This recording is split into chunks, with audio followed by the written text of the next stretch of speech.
왁! 아시겠습니까? 네, 안녕하세요. 영특 영석입니다. 오늘 어느 무당의 손짓이라고 해서 제임스님이 올린 글이 있는데요. 악질 점집 피해 사례가 있습니다. 밤도깨비 카페고요. 이분의 사례를 한번 같이 읽어보겠습니다. 안녕하세요. 저는 23살 서울에 거주하고 있는 대학생입니다. 오늘 제 친형이 당했던 일을 이야기하려고 합니다. 작년 초 봄도 아니고 여름도 아닌 그 시기에 형은 공포방송과 무당 유튜브에 빠져 있었다고 합니다. 그러던 어느 날 유튜버 무당이 자기 신엄마와 함께 라이브 방송을 했더랍니다. 거기서 점사를 봐주겠다고 사주를 채창에 올리고 나니 무당 신엄마왈 너는 공부할 팔자가 아니야. 지금부터 일해서 돈을 모아가지고 자수성가할 팔자야 라고 하며 여기 와서 일해라. 돈도 많이 주고 밥도 먹여주겠다 했답니다. 그 말에 혹한 나머지 며칠 뒤 어느 굿당에 가게 되었고 그곳에서 일에 대한 이야기를 나눴답니다. 운전하고 힘쓰는 일만 하면 된다고. 그러고 난 후에 또 며칠이 지나서 그 사람 집으로 갔다고 합니다. 여기 조금 생략하고요. 모텔을 숙소로 잡아주고 첫 달은 자기가 냈는데 나중에 갚으라 그랬더랍니다. 며칠은 힘쓰는 일, 쓰레기 분리수거, 정원 청소, 운전만 했더랍니다. 근데 시키는 뭔가를 할 때마다 지나가면서 그 무당이랑 신엄마가 와가지고 쿠사리를 넣고 갔대요. 운전할 때는 일부러 사고 나게 하려는 듯이 옆에서 뒤에서 이래라 저래라 쥐답듯이 잡았고 참고로 형은 면허 따고 단 한 번도 사고가 난 적이 없습니다. 기도랑 굿하러 갈 때 짐 싸가지고 트렁크에 싣는데 무슨 종부리듯이 옌병을 했더랍니다. 어떻게 실으라고 하지도 않고 마치 알려줬다는 듯이 그 종로를 하면서 축박기도를 3번 정도 갔다는데 그 이야기를 하겠습니다. 첫 번째는 동해 용왕님이라고 하는 바닷가에 기도를 갔답니다. 가서 시키는 일 하다가 형은 무당도 아닌데 신엄마라는 사람이 방울을 들고 뛰랬더랍니다. 들리는 것도 없는데 뭐라고 하냐고 물어보길래 이러니까 모르겠냐면서 또 쿠사리를 줬대요. 그래서 대충 그냥 할머니가 감사하다고 전하라고 하신 것 같은데 하니까 맞다고 하면서 좋다고 뭐 징치고 깽가르치고 난리 났답니다. 운전해야 될 사람한테 잘하는 소리는 안 하고 옆에서 유튜브 방송하는 거, 유튜브는 아니고 이거 아프리카인가? 아무튼 방송하는 거 도우라고 하고, 두 번째는 경상도랑 전라도 사이에 있는 무슨 선녀탕? 폭포 떨어지는 곳에서 기도하러 갔답니다. 가는 동안 산길이고 위험하니까 무당이 운전한다고 하길래 자리 바꿨더니 그 신엄마라는 사람이 굿하고 와서 피곤한데 매니저라는 놈이 옆에서 졸고 있냐? 매니저라는 게 무슨 일 해야 하는지 모르냐? 등등 쿠사리를 줬답니다. 언어 순화해서 이렇게 쓰는 겁니다. 원래는 막 욕도 했나봐요. 도착해서 짐 내리고 이것저것 다 하고 나니 기도 드린다고 폭포 앞에 가가지고 음식 준비하고 갖가지 무구 가방을 다 옮기고 기도를 하는데 그 신엄마라는 사람이 또 방울 들고 뛰랬대요. 아무것도 안 들리는데 또 뭐가 들리냐며 묻고 가만히 있었더니 무당도 아닌 사람한테 너는 무슨 가만히 무당이냐고 심 받아서 가만히 무당해라 라면서 비웃더랍니다. 세 번째는 일 그만두기 며칠 전 강원도에 바닷가로 기도를 갔답니다. 숙소를 2개 잡아서 남자 따로 여자 따로 가면서 쿠사리는 뭐 이제 일상이 되었다고 도착해서 짐 내리고 남자 따로 여자 따로 이렇게 방에 들어가고 뭐 많은 일들이 있었는데 별일 아닌 것 같아서 그냥 넘기고 첫날 밤 그 무당이 옆에서 자는데 형 팔을 끌어당겨서 자기 몸 쪽으로 붙게 하더니 당긴 팔로 자기 몸을 더듬게 했더랍니다. 안 그래도 그 집에서 일한 지 3주차쯤 됐을 때 바깥 청소할 때 숙소 복귀할 때 나와서 형 여기에 손을 대듯이 안 대듯이 하다가 백어그를 해서 형에 손을 놓고 애를 문댔다고 합니다. 그러니까 어떻게 보면은 호모 동성애자 무당 같아요. 그래서 형이 저는 잘 때 누가 건들면 잠 못 잔다 면서 혹시 자는 사이에 만질까봐 엎드려서 잤답니다. 잠깐 눈을 감고 졸았는데 엎드려진 형 치골 사이에 손이 들어오고 있었다랍니다. 화들짝 놀라서 화장실 가야겠다 하고는 일어났는데 왜 안 자고 일어났어? 하면서 묻더랍니다. 그날 새벽까지 뜬 눈으로 담배 피고 잠도 거의 못 자고 그 사람이랑 신엄마라는 사람이 새벽에 기도를 하러 갔을 때 겨우 잤다고 합니다.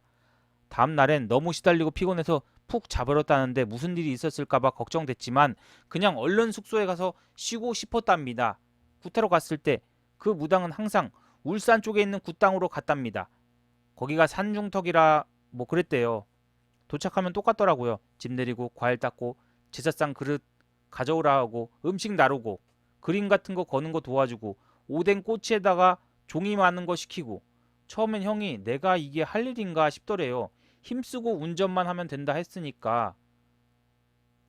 근데 돈 벌려면 뭘 못하겠냐 싶어서 하는데 무슨 형이 종 또는 노예 마냥 시키지도 않았던 거 알려주지도 않았던 거 무당도 아닌데 손님들 받아주고 칼 같은 거 한복 같은 거 치우라고 하고 일 못하면 욕먹고 돈 받고 그런 일 안 시키고 다른 일 시켰는데 나름 눈치껏 했는데도 욕하고 일하는데 그 굿당 사람들이 쳐다보고 웅성거리니까 쪽팔렸대요.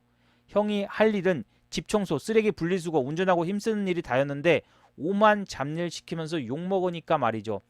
신엄마 앞에서는 사납게 대하고 없을 땐 그 남자 박수 무당이 옆에 붙어서 다리를 더듬거나 뒤에서 백허그 그리고 이거 뭐 가진가?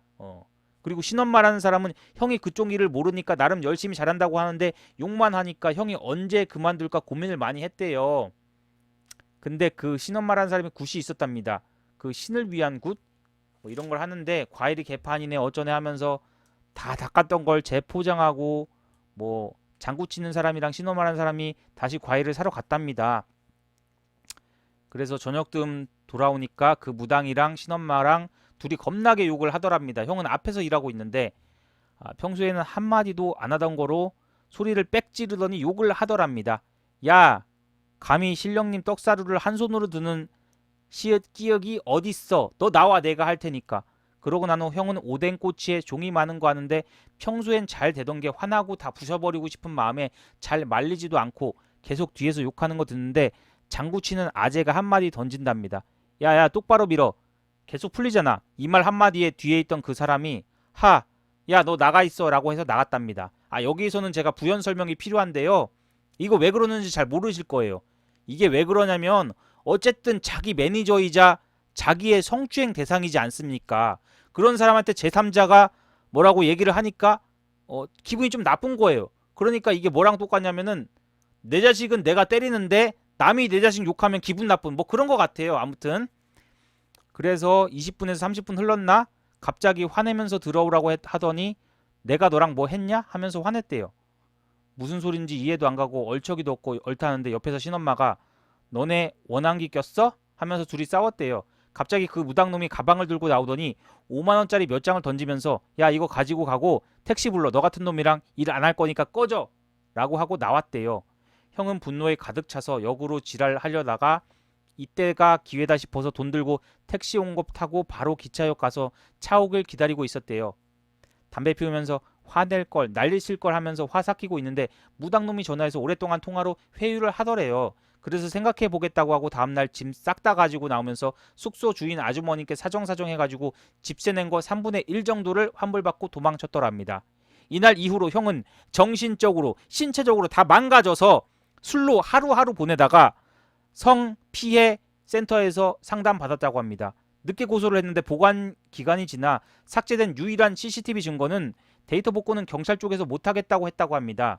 그로 인해 증거 불충분으로 판결을 받았고 형은 정신과 다니면서 10개월간 약 먹고 상담하고 지냈습니다. 형이 왜 참고 이랬냐면 옛말에 무당 건드리면 좋을 거 하나 없다고 역으로 당할 수도 있다라는 말을 많이 들었대요. 그리고 비방쳐서 작두로 썰어 보낸다고 뭐라나? 어떤 무당인지 밝히고 싶지만 많은 조언이 있었고 어떤 방식으로 이야기를 해야 할지 모르겠습니다. 형 말로는 그 무당이 폰으로 유튜브를 보는 걸 옆에서 슬쩍 봤는데 알고리즘을 뜨는 영상들이 죄다 이게 뭐야?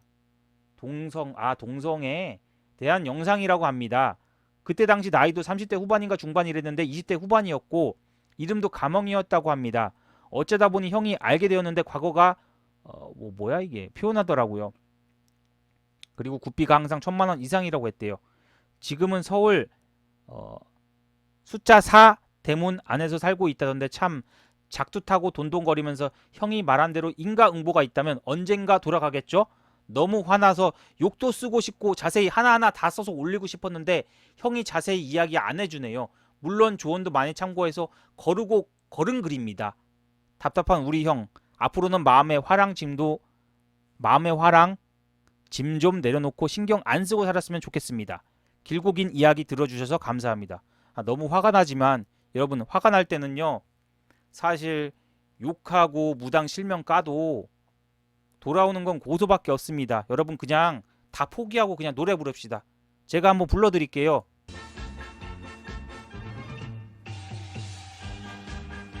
제가 판관포천천을 좀 많이 보거든요. 포청천은 정름한 멍판관일세. 빰빰. 정의를 아는 강호인들이 그 옆에 모이네.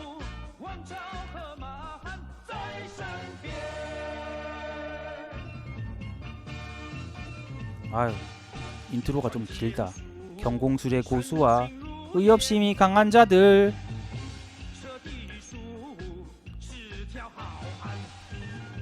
중국어가 기네. 권법이 출중하고 신수가 비범한 자들이. 아, 노래 더럽게 재미없네.